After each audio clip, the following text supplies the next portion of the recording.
Corona virus की वबा से बचाव के सिलसिले में हर तरफ बेदारी मुहिमें चलाई जा रही हैं और ये कोशिश की जा रही है कि लोग एहतियाती तदाबीर को मुकम्मल तौर पर अपनाएं।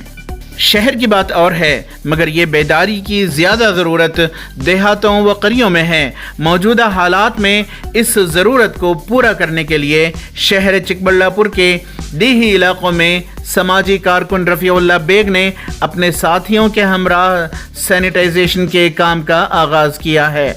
इस सिलसिले में रफ़ीउल्लाह बेग, जो चिकबल्लापुर ज़िला के वक्फ कमेटी के चेयरमैन भी हैं, कहते हैं कि दीही इलाकों में कोरोना वायरस के मुताल्लिक़ बेदारी की अशद ज़रूरत है कि यहाँ लोग तालीमी एतबार से कमज़ोर होते हैं।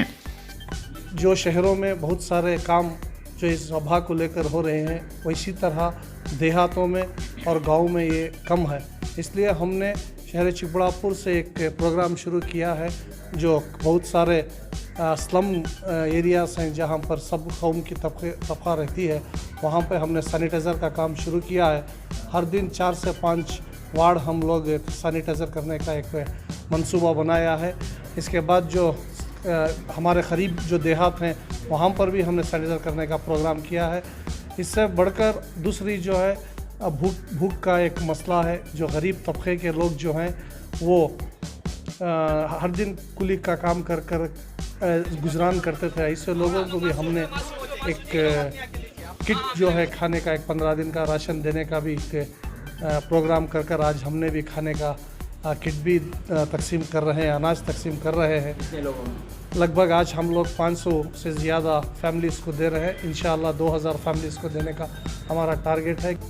हम जो सैनिटाइज़र है, ये 600 लीटर की टैंक है, जो एक ट्रैक्टर है।